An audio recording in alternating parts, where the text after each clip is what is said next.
Hai, ini Josh. Di episode The Infographic Show hari ini, kita bahas kenapa banyak yang ratingnya 4,5 bintang, tapi ternyata jelek. Dan bukan cuma belanja online yang menipu dan bikin frustrasi kamu. Perasaan itu biasanya paling terasa berat. Saat ingin pesan makan malam Selasa, kamu melihat restoran burger lokal rating 4,6 di aplikasi pengantaran.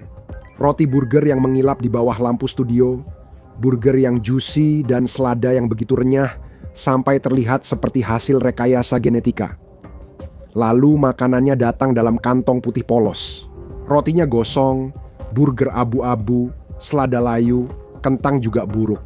Menurut Struck, ternyata ini dari Chili's 5 mil dari sini.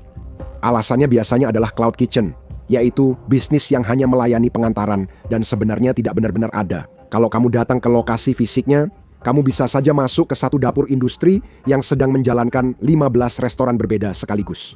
Kamu pikir kamu sedang mendukung toko burger artisan, padahal sebenarnya kamu hanya makan ham yang dipanaskan dengan microwave sama seperti semua jaringan lain di jalan itu, dan itu baru permulaan. Mereka membuat banyak ulasan palsu bintang 5 untuk menipu kamu agar mengklik. Di Las Vegas atau New York, jaringan besar seperti IHOP dan Denny's ketahuan menyamar dengan nama seperti The Meltdown atau Papi Taco untuk menghindari reputasi buruk mereka. Mereka tidak membuat burger lebih baik, hanya tirai untuk bersembunyi. Saat ulasan The Meltdown turun jadi 2,5 bintang, dapurnya tetap tidak diperbaiki.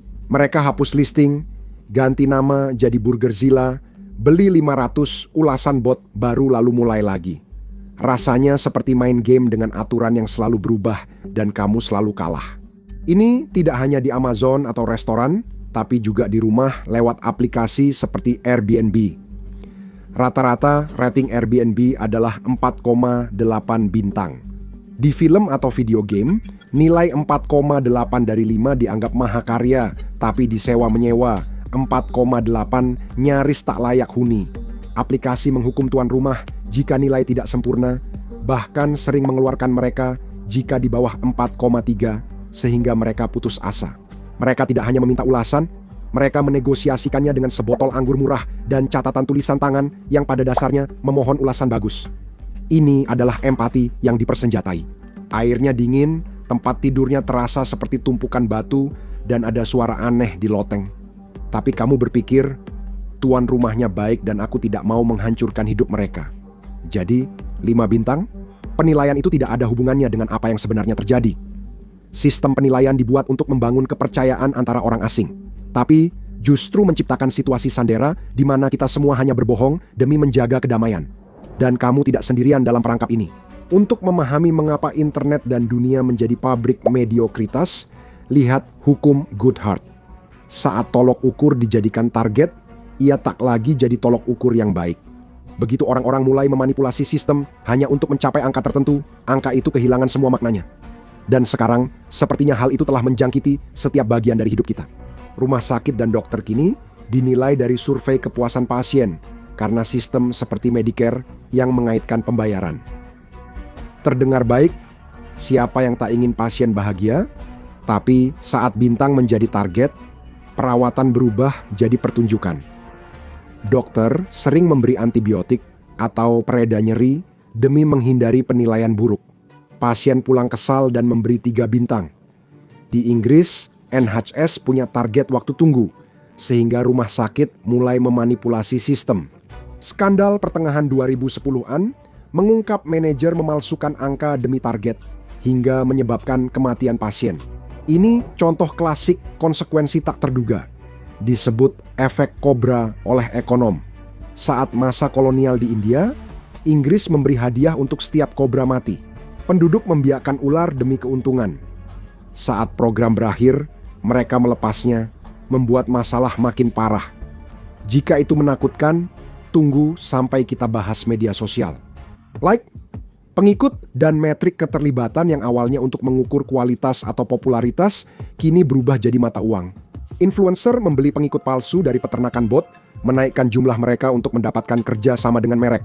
Algoritma Instagram dan TikTok lebih mengutamakan trik viral daripada konten berkualitas, sehingga kreator sering membuat thumbnail clickbait dan konten yang memancing emosi. Dulu jumlah penonton YouTube berarti penonton asli, kini bot memutar otomatis agar jumlah naik untuk memanipulasi algoritma. Jangan lupa subscribe. Seseorang harus lebih cerdas dari bot di 2024. Pengguna sadar postingan teratas hanya meme daur ulang dengan like bot, suara asli tersingkir. Targetnya lebih banyak interaksi, bukan keaslian. Kamu scroll, kamu tap 2 kali, lalu scroll lagi. Setiap influencer terlihat sama, tersenyum kaku seperti pajangan kardus di ruangan yang pencahayaannya sempurna. Dan entah bagaimana kamu tetap merasa bosan. Kita melihatnya di pasar kerja dan ekonomi gig. Contohnya endorsement di LinkedIn atau penilaian kinerja, di mana atasan menetapkan KPI atau indikator kinerja utama seperti target penjualan atau waktu respons email. Kalau kamu mencapai angka itu, kamu dapat bonus. Kalau tidak, kamu harus mencari pekerjaan baru. Jadi pekerja mencari jalan pintas, sales akan memaksakan produk demi memenuhi target yang akhirnya menyebabkan pengembalian barang. Kepercayaan pada call center hilang karena agen terburu-buru menutup panggilan demi efisiensi tanpa menyelesaikan masalah. Korbannya adalah kita. Obsesi terhadap angka sedang menghancurkan ekonomi gig saat ini. Pengemudi Uber menawarkan obrolan canggung dan air bukan karena kebaikan hati, tapi agar rating tidak turun di bawah 4,6 karena bisa dinonaktifkan.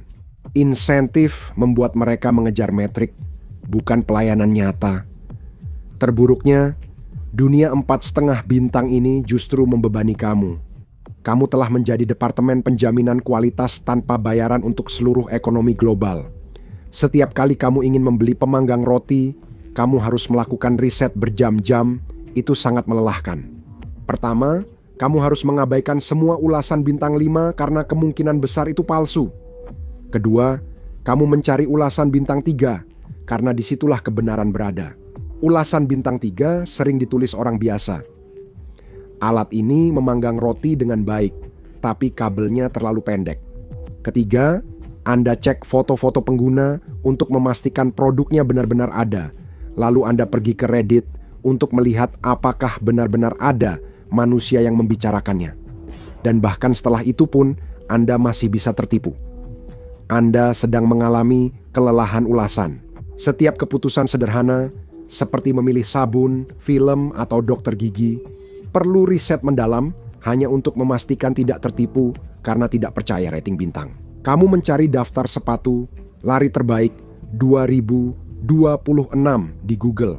Namun kebanyakan daftar dimiliki perusahaan besar yang juga menjual produknya. Blogger dibayar untuk menjual atau memasang tautan afiliasi. Reviewer YouTube mendapat barang gratis dengan kontrak tak boleh menyebutkan kekurangan. Ini mengarah pada teori internet mati, bahwa sebagian besar konten online kini bukan lagi buatan manusia untuk manusia. Itu dibuat bot untuk menipu algoritma agar tampil ke manusia lelah yang tak sadar bedanya. Contohnya fast fashion dan drop shipping. Saat menggulir Instagram atau TikTok, Anda pasti melihat iklan pakaian yang menarik. Kemeja linen seharga $15 atau sepasang sepatu bot yang terlihat seperti milik peragaan busana seharga $25 tampaknya seperti penawaran yang sangat murah. Perusahaan ini tidak punya gudang, tidak mendesain pakaian, hanya mencari produk murah di situs grosir. Mereka mencuri fotonya, menaikkan harga 400% dan beriklan pakai foto itu. Saat paket tiba, 3 minggu kemudian, kemeja linen itu ternyata 100% polyester dan terasa seperti plastik. Sepatunya rusak saat kehujanan. Namun, situs itu punya 5.000 ulasan, kebanyakan dibeli murah. Dan penipuan ini menyebar lebih cepat dari yang kamu duga. Kini panduan perjalanan AI di Amazon dipenuhi info palsu dan peta yang menyesatkan.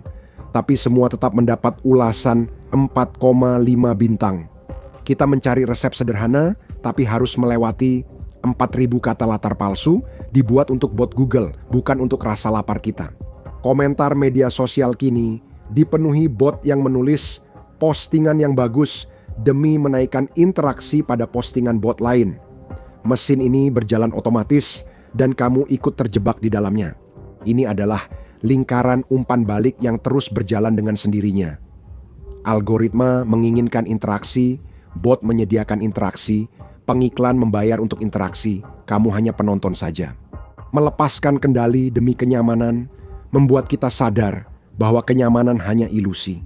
Kamu bisa mendapatkan produk yang dikirim dalam 2 jam, memang, tapi bisa saja produknya salah dan rusak dalam 2 minggu. Satu-satunya pemenang sejati adalah orang-orang yang menjual produk itu. Mereka tahu, kamu melihat peringkat bintang dulu baru harga, serta jarang melewati halaman pertama. Mereka memanfaatkan otakmu untuk melawan dirimu. Ledakan ini berakhir bukan karena uang habis, tapi karena hilangnya kepercayaan saat peringkat 4,5 bintang tak lagi bermakna. Kita mulai tak percaya algoritma dan kembali mendengar suara nyata. Retaknya sudah terlihat, misalnya kamu menambah kata Reddit di akhir pencarian Google. Ini awal kembalinya kurasi. Verifikasi atau pengujian manusia akan jadi label kemewahan tertinggi di masa depan. Para ahli akan dibayar untuk menguji produk dan memberikan jawaban yang jujur. Dan mungkin manusia akan kembali, berarti kita sedang beralih dari kuantitas ke kualitas. Aplikasi-aplikasi dulu memberitahu kamu apa yang harus disukai, tapi sekarang kebanyakan hanya menenggelamkanmu dalam gangguan. Penilaian 4,5 bintang sudah tidak relevan lagi. Fase berikutnya bukanlah lebih banyak bintang, melainkan filter yang lebih cerdas, penilaian yang lebih baik, dan mempercayai manusia. Nah, sekarang silakan cek alasan sebenarnya mengapa pusat perbelanjaan gagal atau klik video ini sebagai gantinya.